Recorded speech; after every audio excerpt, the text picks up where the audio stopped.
estar estudiando la palabra, juntos orar, sentiríamos el calor físico y el calor espiritual de cada uno de nosotros. Pero por el milagro de Dios, estamos aquí reunidos virtualmente en este otro milagro, en el cual de todos modos sentimos esa presencia amorosa de cada uno de ustedes, por lo cual agradezco a Dios y pido al Señor, aunándome con sus oraciones, que su bendición repose sobre cada uno durante este día y los días por venir, que siga según su promesa enviando a su Espíritu Santo a nuestras vidas para consolarnos con las palabras de Cristo y llenarnos de esa presencia que nos dirige nuestra mirada fuera de nosotros, hacia Él, hacia Cristo, Cristo crucificado, Cristo resucitado, Cristo a la diestra de Dios, en donde estamos ya por la fe, en lugares celestiales. La realidad nuestra, la realidad espiritual, es otra a la que vivimos aquí en este puñado de tierra. Así que gloria al Señor, porque por medio de Cristo, que nos ha dado de su fe, ya estamos en su presencia hoy y para siempre. Como ustedes ya saben, según les dije el lunes pasado, estamos haciendo un recuento, un repaso del significado de los 10 mandamientos. Y también, como ustedes saben, yo trabajé por muchos años en un tribunal acá en la tierra. Y el juez allí en ese tribunal tenía varios tomos delante de él, unos libros grandes. Y en esos libros estaba escrita la ley. Todo lo imaginable de la ley estaba escrito allí en esos tomos. Estaba escrito lo que la ley requiere y el castigo que la ley demanda por quebrantar cada uno de esos requisitos. Está la ley civil y está la ley penal. Está la ley del derecho de familia. Está la ley del derecho de menores. Y esos tomos cubren cada aspecto de la vida del individuo o también de la sociedad. Es increíble cómo a lo largo de los años se ha ido aumentando a la ley civil y a la ley penal. Y no es solamente acá en los Estados Unidos, sino que eso mismo es cierto en Colombia, en Ecuador, en el Perú. Hay esos tomos de la ley que abarcan cada comportamiento humano que se pueda uno imaginar. Allí está lo que la ley requiere. Cuando se infringe algún mandamiento, algún reglamento, está el castigo y la razón por el castigo. ¿Cuál debe ser la sentencia? Es asombroso. No hay escapatoria alguna de la ley. Y es así la razón por la cual el apóstol Pablo nos enseña precisamente esa función de la ley, que la ley fue dada por causa de las transgresiones,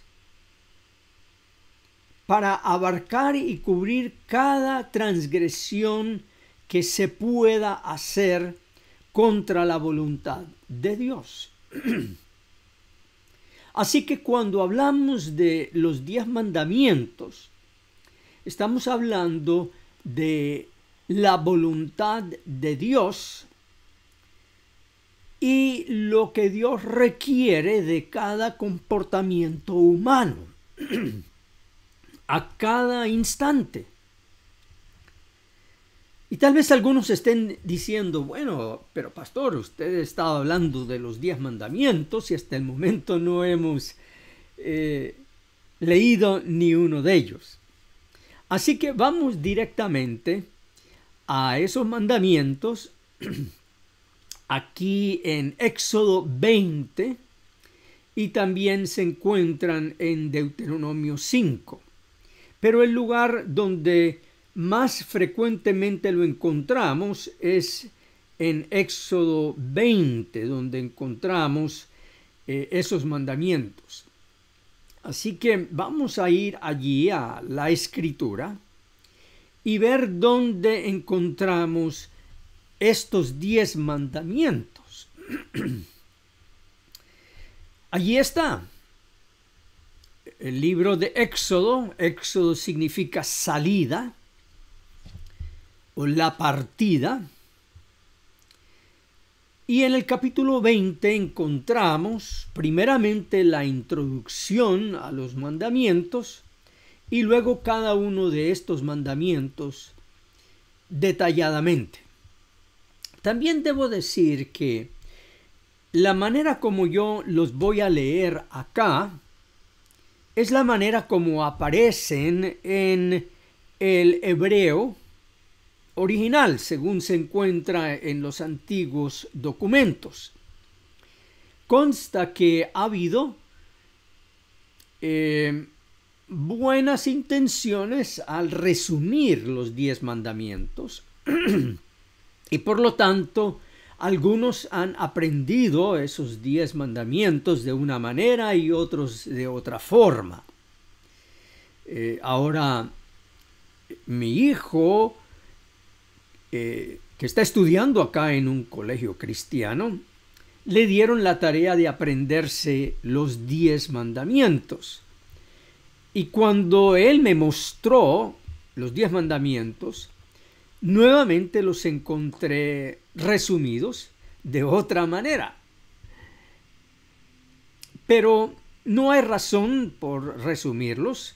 Vamos a abarcarlos tal cual como aparecen en el hebreo y traducidos al español en nuestro caso. Y encontramos nosotros que dice así en Éxodo 20. Y habló Dios todas estas palabras, las que vamos nosotros ahora a leer. De paso, es un privilegio estar leyendo las mismas palabras que pronunció el Señor sobre el monte Sinaí. Y dice así: yo soy Jehová tu Dios. Qué preciosa introducción. Yo soy el que soy, el que no cambia, el que es el mismo ayer, hoy y mañana, el incambiable yo soy el que soy. Así comienzan los 10 mandamientos. Se identifica Dios con su propio nombre para que no lo confundamos con ningún otro nombre. Y allí se encuentran estos 2 nombres de Dios, el nombre Yahvé, que es Jehová, que es el yo soy, el que soy, y se encuentra el nombre Elohim, que aquí aparece como Dios, que es Dios en plural. Se refiere al Dios trino, al Dios de la Santa Trinidad, Dios Padre, Dios Hijo, Dios Espíritu Santo. Así que hay una total identificación del Dios que está hablando estas palabras. Y eso es importante para entender el mandamiento número 1 y el mandamiento número 2. Luego dice que te saqué de la tierra de Egipto. Y nos dice, en primer lugar, que estos mandamientos son dirigidos al pueblo de Israel. De eso no hay duda alguna. Es el pueblo que está reunido al pie del monte Sinaí escuchando estas palabras. Fueron ellos los que físicamente salieron de Egipto. Dice, de casa de servidumbre, de casa de la esclavitud, donde estuvieron allí, escuchen, 430 años en esclavitud. Eso es bastante tiempo, 430 años de esclavos. Una generación tras otra generación. Ustedes se preguntan cómo fueron construidas esas grandes pirámides en Egipto, esos grandes monumentos. Allí está la obra de esclavitud del pueblo de Israel. 430 años. Cuéntenlos uno tras uno. Como que no tenían esperanza ya de terminar esa esclavitud. ¿Cuándo va a acabar esto? No. Pareciera que nuestro destino es ser esclavos para siempre.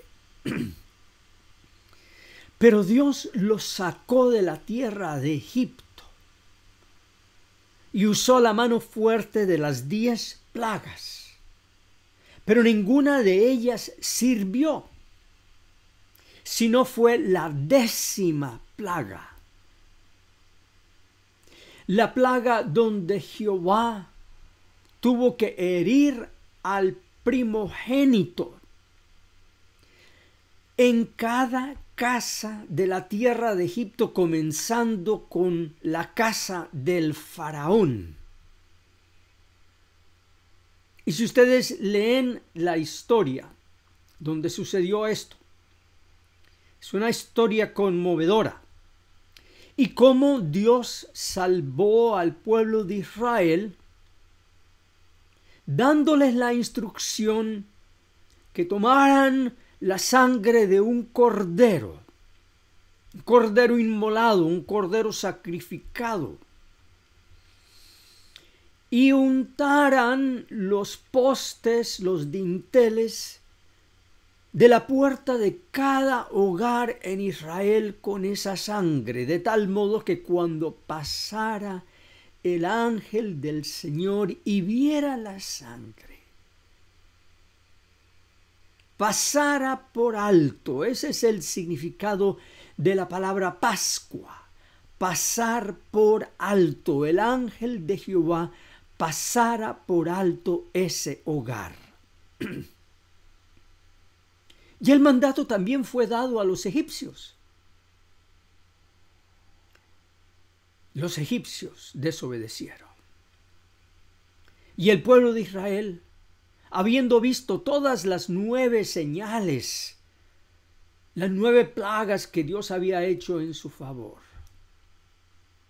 hizo caso y untó los postes de cada hogar. Y nosotros podemos ver esas familias haciendo ese sacrificio y luego tomando el hisopo, el cepillo, y untando las puertas de ese hogar de esa manera. de una manera increíble. ¿Cómo fue que Dios había hecho ese milagro? Y así fue cuando el Señor pasó por alto en aquella ocasión. Así que fue un pueblo redimido por la sangre del Cordero, el que salió de Egipto. Y Dios quiere recordarle esto al pueblo de Israel. Ahora, al pronunciar su voluntad para ellos. Así que nosotros podemos tomar lección de eso. Es ese mismo Dios, el Dios que no cambia, que nos ha sacado a nosotros de nuestra propia esclavitud, esclavitud del pecado. Y nadie puede salir de la tierra de Egipto, a menos que por la fe le haya pedido al Señor que lo unte con la sangre del Cordero para poder salir de la tierra de esclavitud.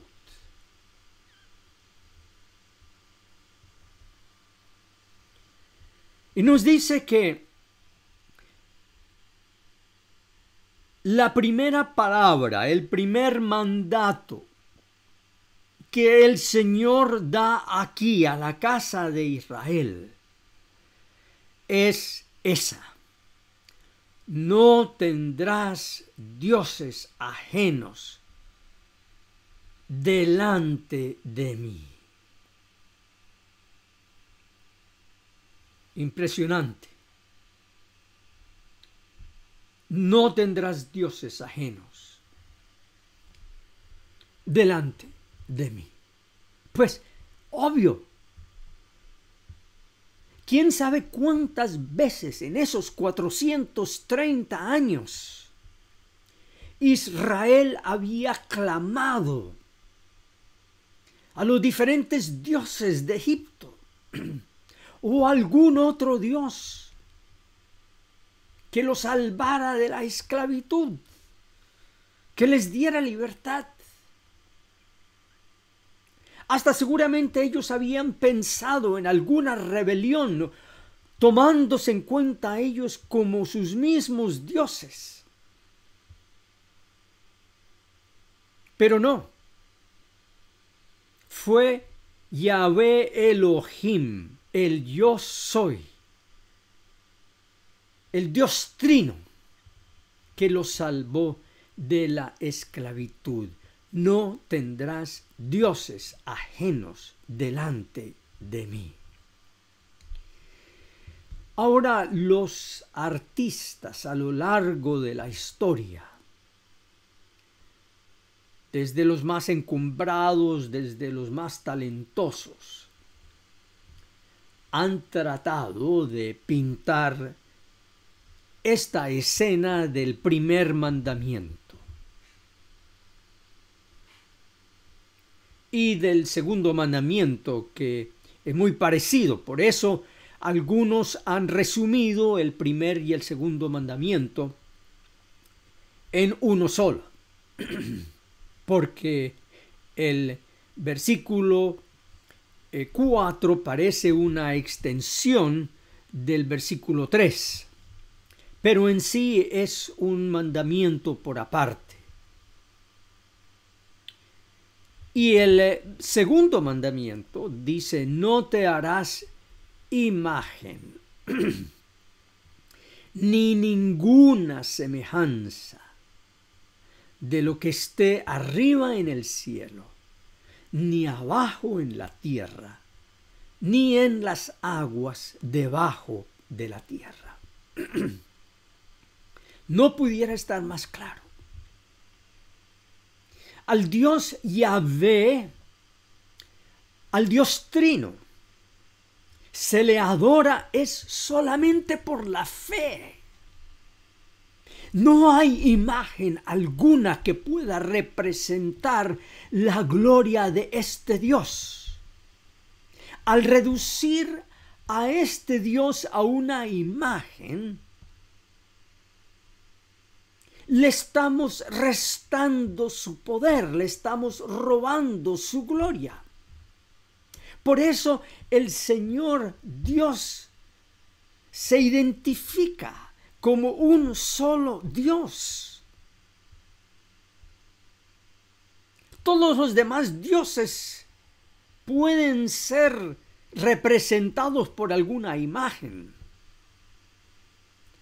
pero al Dios de Israel, el mismo que nosotros adoramos hoy, porque Jesucristo vino de la casa de Israel. Y Jesucristo fue Dios mismo sobre la tierra. Así que nosotros no podemos ver representado a Dios de ninguna manera. Ahora los artistas, como venía mencionado, han tratado de hacerlo.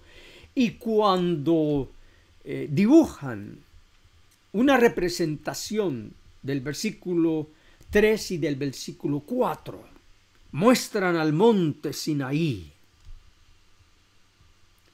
Y al lado de la nube que cubría el monte Sinaí, muestran con grandes palabras y con relámpagos una presencia poderosa, tal vez el perfil de un Dios poderoso.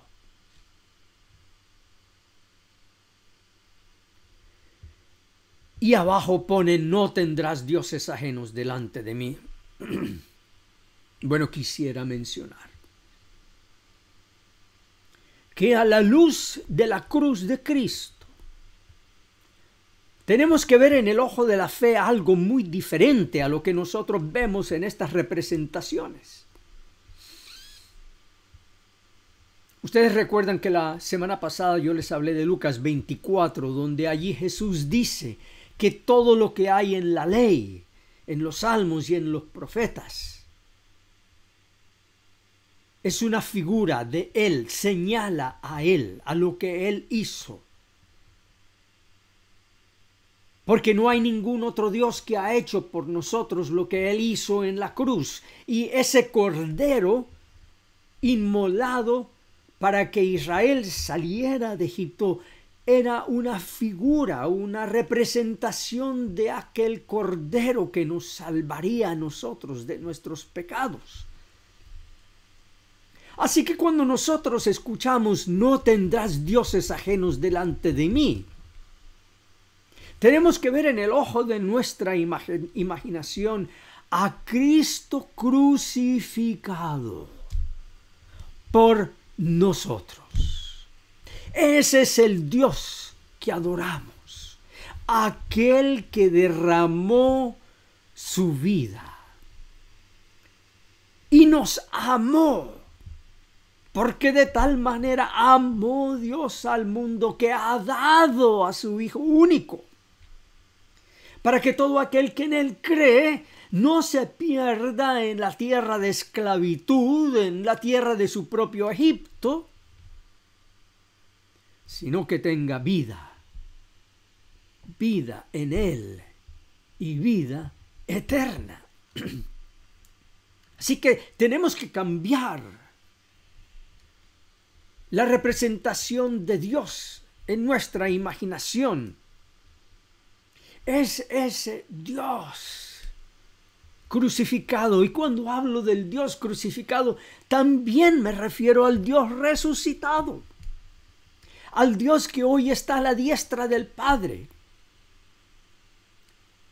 Cuando el apóstol Pablo predicaba, que él solo predicaba a Cristo y Cristo crucificado, es una representación de la vida entera de Jesucristo, la vida que Él vivió a nuestro favor, la muerte que Él murió a nuestro favor y la resurrección de los muertos que Él ya garantizó a favor de cada creyente en su sangre.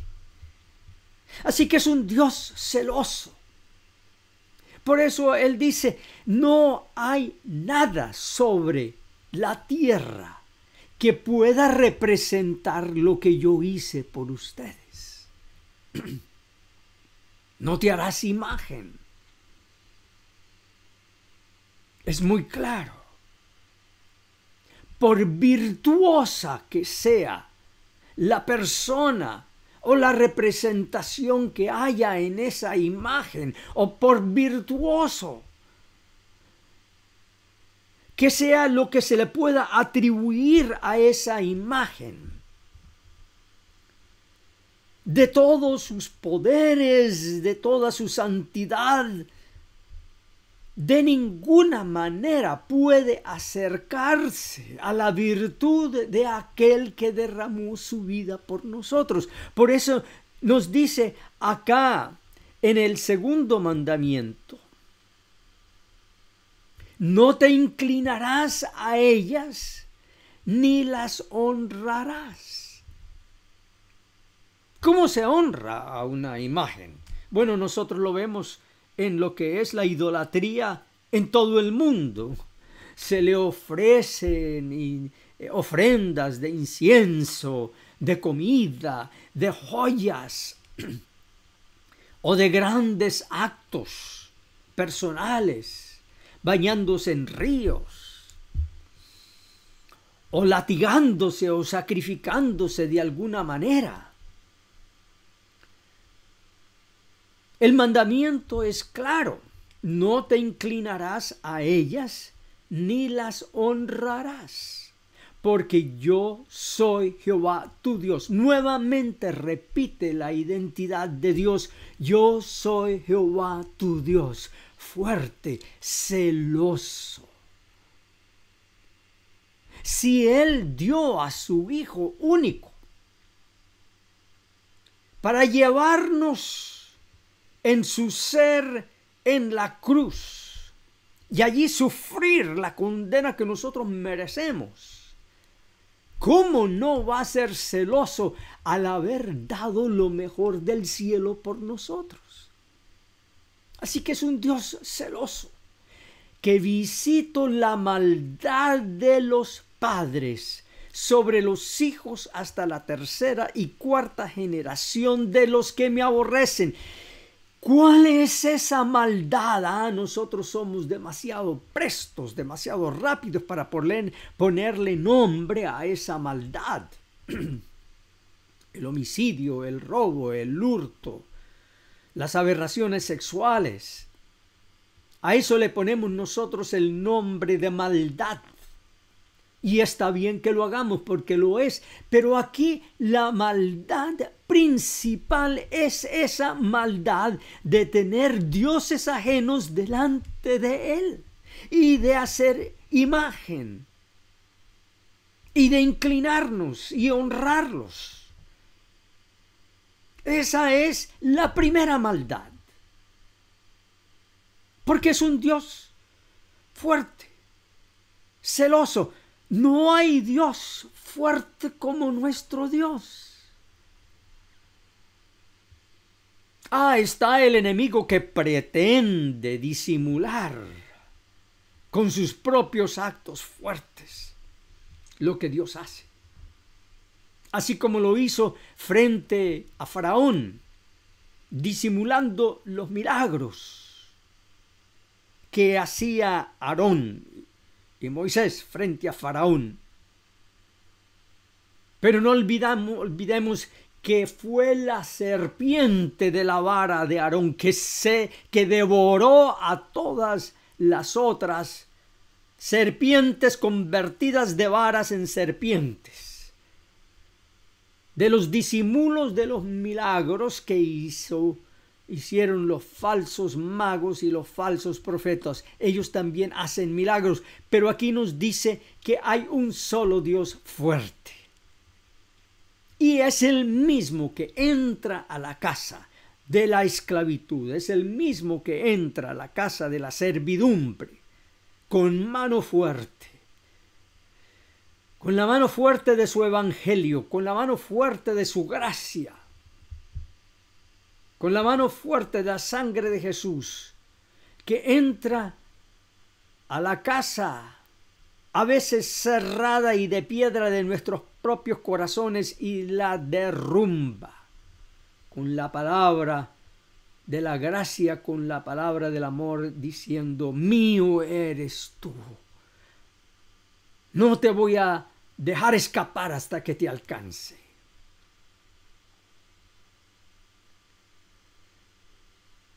Y luego el mandamiento, el segundo mandamiento termina con: y hago misericordia a millares, a los que me aman y guardan mis mandamientos. Y nuevamente esa misericordia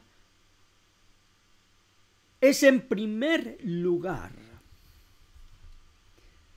a los que lo tienen a Él como el único Dios delante de ellos.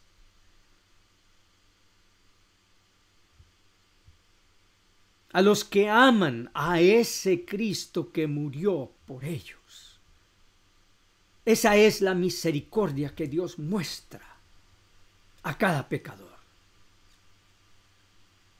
Los que amamos y tenemos al Cristo crucificado, resucitado, ascendido al cielo, tal como lo dice el credo de los apóstoles, es a quien Dios hace misericordia, sus hijos especiales sobre esta tierra.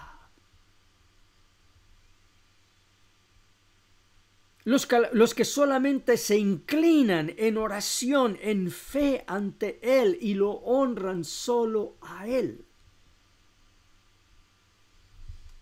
Es a quien Él hace misericordia a millares.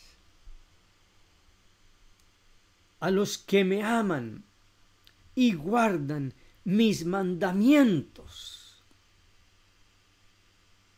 Y así como Dios visita la maldad hasta la tercera y cuarta generación, así Dios visita en perpetuidad a las generaciones de aquellos que honran y adoran y han untado sus vidas con la sangre del Cordero, en quien tenemos vida y vida en abundancia. Alabado sea el nombre del Señor por el amor que Él ha mostrado y por estos primeros dos mandamientos que nos dio y que se cumplieron en Cristo, así como Cristo lo dijo allí en el aposento alto. Lo dijo, que los mandamientos hablaban de Él, y por eso nosotros vemos cómo el primer y el segundo mandamiento hablan de Él, de que Él es ese Dios a quien nosotros debemos tener acá en la imaginación de nuestra fe, y postrados ante Él, adorarle y decirle: gracias, Señor, porque me has mostrado misericordia y porque por causa de Cristo extenderás misericordia a mis generaciones. Alabado y glorificado sea el nombre del Señor Jesús, hoy y para siempre. Amén.